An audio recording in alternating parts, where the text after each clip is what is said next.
Claro, es una historia, Virginia, de amor, de pasión, de odio, de sangre, de sufrimiento, de muerte, que eso fue lo que dejó a su paso el señor Escobar, que usted conoció también. Sí, cuando veo esas imágenes que pasan todo el tiempo me dan escalofríos, porque ese hombre que yo amaba, que era ese niño que nos divertíamos tanto, como dos niños de 32 años, teníamos ambos exactamente la misma edad, se vuelve un monstruo, ¿no? Y cuando veo todas esas imágenes, y eso yo, como cuando veo ese cadáver de ese hombre de 115 kilos y digo, ese hombre no pudo ser mi amante, y ese rostro como de Hitler, porque la DEA le quitó la mitad del bigote y el bloque de búsqueda que lo mató le quitó la otra mitad y queda como Hitler y con esa gordura. Ese hombre, ese no era el hombre del que yo me había enamorado 11 años atrás. Pero ¿no? En potencia lo era, ahí sí, estaba, ¿no? El germen estaba ahí. Ahora, dígame la pregunta del foco rojo. En ese momento usted no dice, yo me tengo que ir, lleva 15 meses, tuvo 5 años. Sí. ¿Usted qué pensó en ese momento? En ese momento pienso que necesito su protección. Ya la relación está muy avanzada.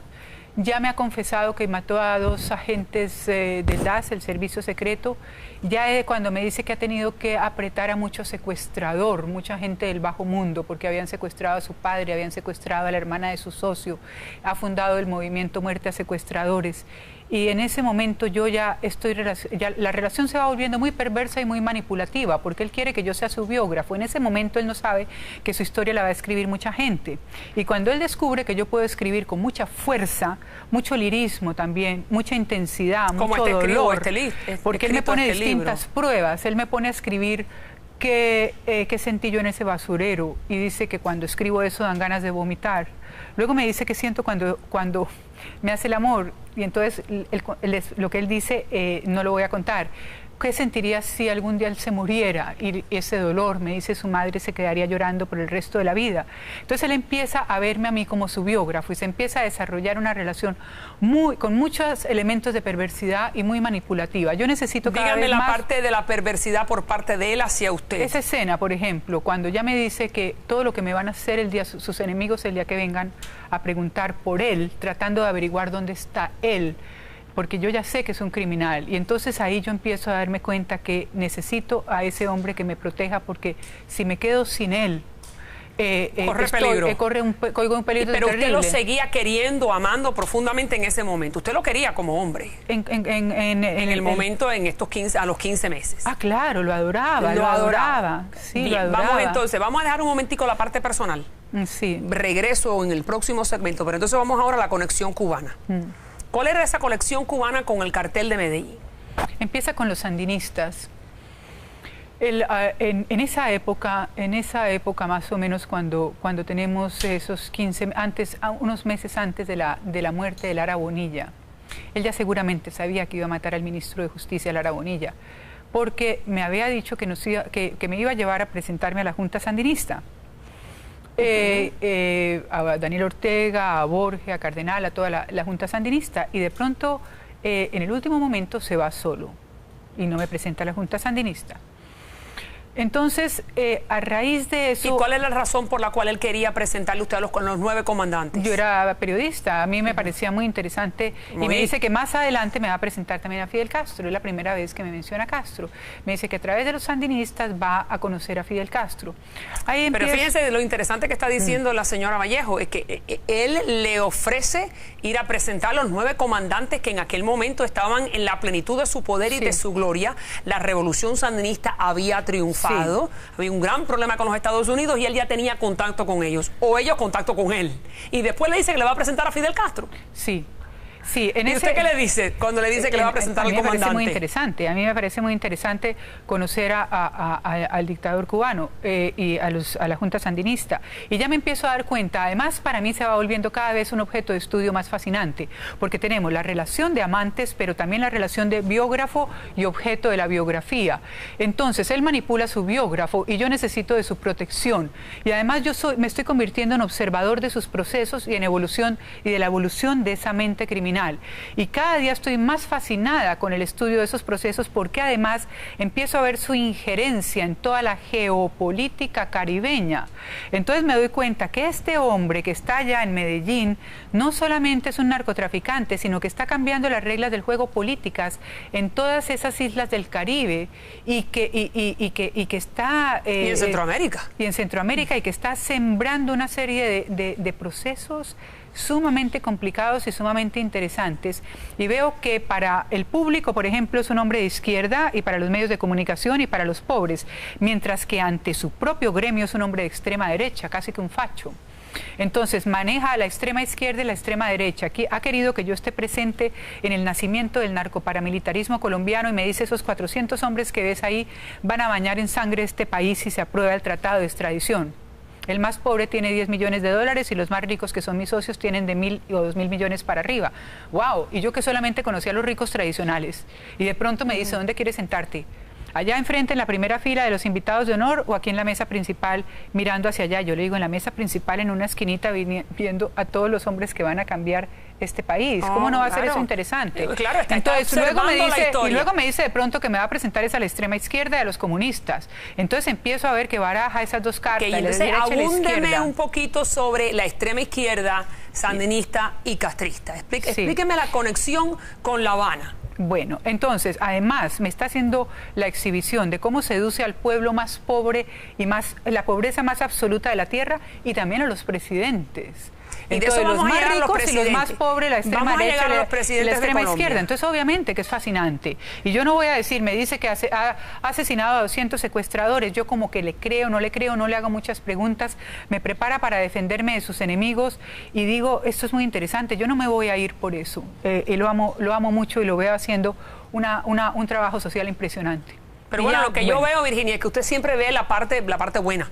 La parte oscura no la ve tanto, pero vamos a entrar en eso. Yo me doy cuenta que ese hombre que yo descubrí, porque además era anónimo cuando yo lo descubrí, era muy conocido en Medellín, pero en el panorama nacional era inexistente. Ese hombre que yo lancé, digamos, al panorama nacional, está cambiando la historia de mi país y voy a asistir a sus procesos. Y vamos a ver cómo cambió la historia de Cuba. Explíqueme la conexión cubana. Bueno, entonces empieza con los sandinistas. Luego, en el año 87, cuando nos estamos despidiendo, es el año del escándalo Irán-Contra y de Oliver North. Y entonces yo veo a Pablo, que ya me ha dicho varias veces que el sueño de él es meter la cocaína por Cuba a través de Fidel Castro, de Raúl Castro por Cuba, y que porque es la ruta más directa, porque se le han dañado las rutas de las Bahamas, porque su socio Leder se ha vuelto muy loco, entonces se dañó la ruta de las Bahamas. Los sandinistas les cayeron los contras, entonces eso también se dañó, y entonces está pensando en que la cosa es por el lado de Cuba directamente, que es la ruta más rápida. Déjelo ahí. Entonces, el sueño de él es utilizar a Cuba de trampolín para llevar la droga de Cuba a Estados Unidos. Colombia, Cuba y ahora tengo que hacer una pequeña pausa y regreso con más. Entonces me dice, ¿dónde queda ese sueño? Y usted es testigo de él. Sí. Ya regreso con la señora Virginia Vallejo, que acaba de escribir este libro, Amando a Pablo, odiando a Escobar. Su relación, y se lo recomiendo, acaba de salir al mercado. La señora es la primera vez que está dando una entrevista en televisión en el sur de la Florida, en una hora extensiva, donde nos está contando muchos de los detalles que hay todavía más amplios en el libro. Ya regreso.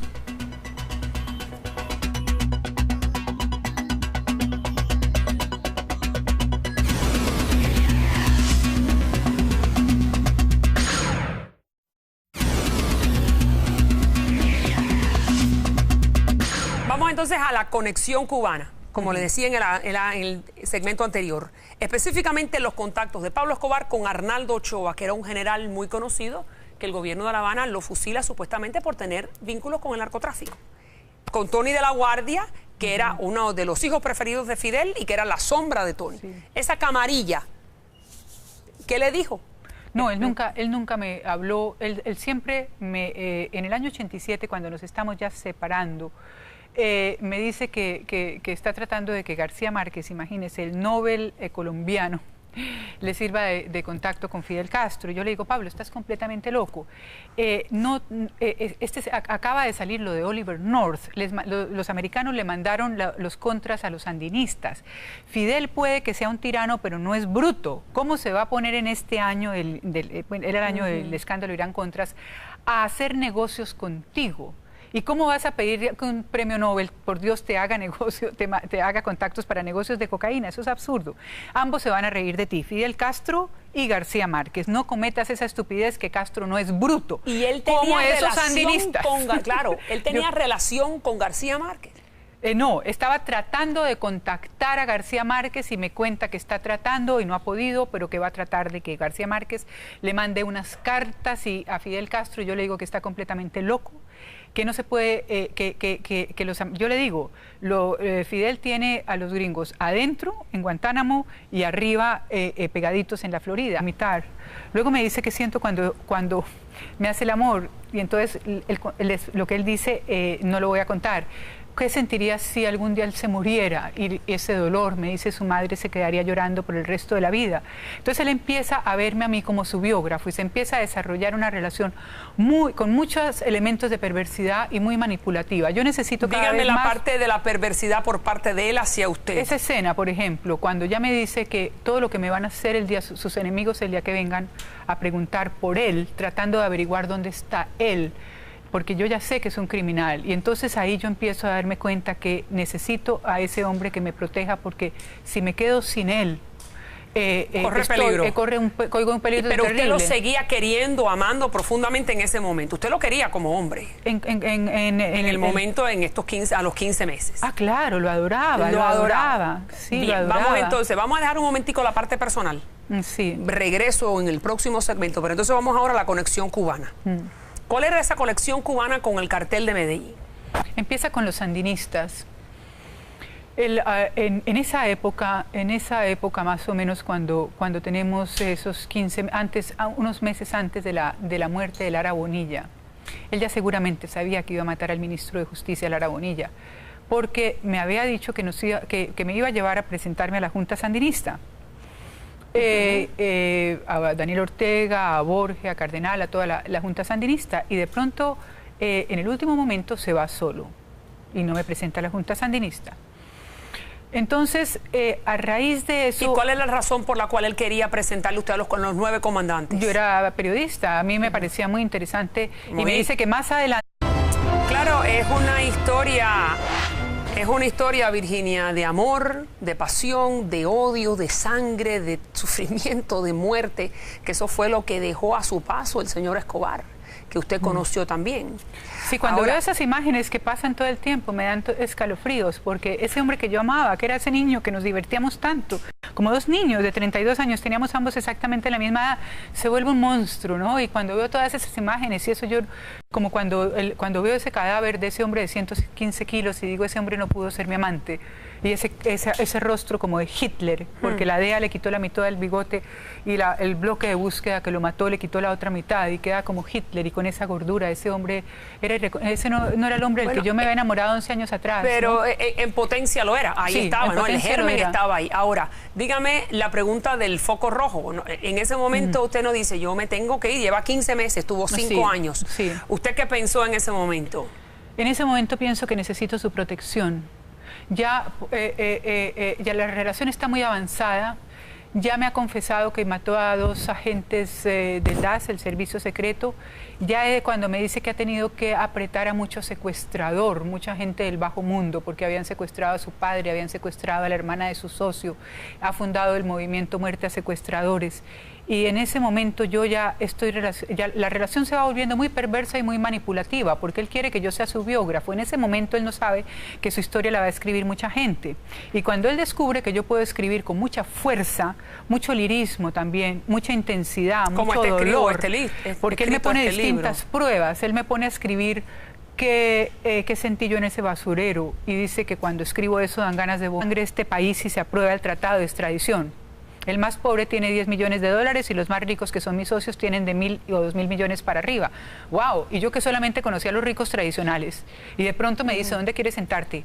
¿Allá enfrente en la primera fila de los invitados de honor o aquí en la mesa principal mirando hacia allá? Yo le digo, en la mesa principal, en una esquinita, viendo a todos los hombres que van a cambiar este país. ¿Cómo no va a ser eso interesante? Claro, entonces luego me dice de pronto que me va a presentar a la extrema izquierda y a los comunistas. Entonces empiezo a ver que baraja esas 2 cartas. Abúndeme un poquito sobre la extrema izquierda, sandinista y castrista. Explíqueme la conexión con La Habana.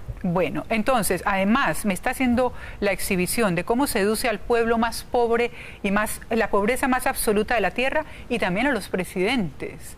Y de eso vamos los a más llegar a los ricos y los más pobres, la extrema derecha y la extrema izquierda. Entonces, obviamente que es fascinante. Y yo no voy a decir, me dice que ha asesinado a 200 secuestradores. Yo como que le creo, no le hago muchas preguntas. Me prepara para defenderme de sus enemigos y digo, esto es muy interesante. Yo no me voy a ir por eso. Y lo amo mucho y lo veo haciendo un trabajo social impresionante. Pero bueno, lo que yo veo, Virginia, es que usted siempre ve la parte buena. La parte oscura no la ve tanto, pero vamos a entrar en eso. Yo me doy después. cuenta que ese hombre que yo descubrí, porque además era anónimo cuando yo lo descubrí, era muy conocido en Medellín, pero en el panorama nacional era inexistente. Ese hombre que yo lancé, digamos, al panorama nacional, está cambiando la historia de mi país y voy a asistir a sus procesos. Y vamos a ver cómo cambió la historia de Cuba. Explíqueme la conexión cubana. Bueno, entonces empieza con los sandinistas. Luego, en el año 87, cuando nos estamos despidiendo, es el año del escándalo Irán-Contra y de Oliver North. Y entonces yo veo a Pablo, que ya me ha dicho varias veces que el sueño de él es meter la cocaína por Cuba a través de Fidel Castro, de Raúl Castro por Cuba, y que porque es la ruta más directa, porque se le han dañado las rutas de las Bahamas, porque su socio Leder se ha vuelto muy loco, entonces se dañó la ruta de las Bahamas. Los sandinistas les cayeron los contras, entonces eso también se dañó, y entonces está pensando en que la cosa es por el lado de Cuba directamente, que es la ruta más rápida. Déjelo ahí.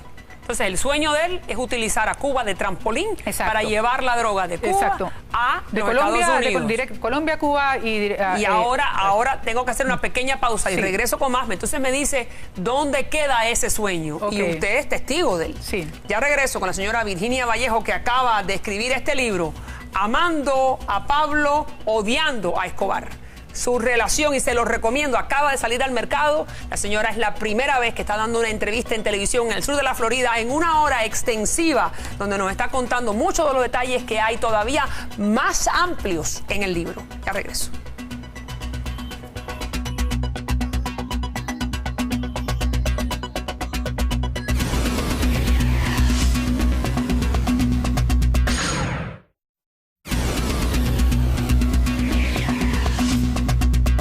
Vamos entonces a la conexión cubana, como le decía en el segmento anterior. Específicamente los contactos de Pablo Escobar con Arnaldo Ochoa, que era un general muy conocido, que el gobierno de La Habana lo fusila supuestamente por tener vínculos con el narcotráfico. Con Tony de la Guardia, que era uno de los hijos preferidos de Fidel y que era la sombra de Tony. Sí. Esa camarilla, ¿qué le dijo? No, él nunca me habló, él siempre en el año 87, cuando nos estamos ya antes me va a presentar también a Fidel Castro, es la primera vez que me menciona a Castro. Me dice que a través de los sandinistas va a conocer a Fidel Castro. Pero fíjense lo interesante que está diciendo la señora Vallejo, es que él le ofrece ir a presentar a los 9 comandantes que en aquel momento estaban en la plenitud de su poder y de su gloria. La revolución sandinista había triunfado, había un gran problema con los Estados Unidos y él ya tenía contacto con ellos. O ellos contacto con él. Y después le dice que le va a presentar a Fidel Castro. Sí. Sí, ¿Y usted qué le dice cuando le dice que le va a presentar al comandante? A mí me parece muy interesante conocer al dictador cubano y a la Junta Sandinista. Y ya me empiezo a dar cuenta, además para mí se va volviendo cada vez un objeto de estudio más fascinante, porque tenemos la relación de amantes, pero también la relación de biógrafo y objeto de la biografía. Entonces, él manipula su biógrafo y yo necesito de su protección. Y además me estoy convirtiendo en observador de sus procesos y en evolución y de la evolución de esa mente criminal. Y cada día estoy más fascinada con el estudio de esos procesos, porque además empiezo a ver su injerencia en toda la geopolítica caribeña. Entonces me doy cuenta que este hombre que está allá en Medellín no solamente es un narcotraficante, sino que está cambiando las reglas del juego políticas en todas esas islas del Caribe y que está... y en Centroamérica. Y en Centroamérica, y que está sembrando una serie de procesos sumamente complicados y sumamente interesantes, y veo que para el público, por ejemplo, es un hombre de izquierda, y para los medios de comunicación y para los pobres, mientras que ante su propio gremio es un hombre de extrema derecha, casi que un facho. Entonces maneja a la extrema izquierda y la extrema derecha. Aquí ha querido que yo esté presente en el nacimiento del narcoparamilitarismo colombiano, y me dice: esos 400 hombres que ves ahí van a bañar en sangre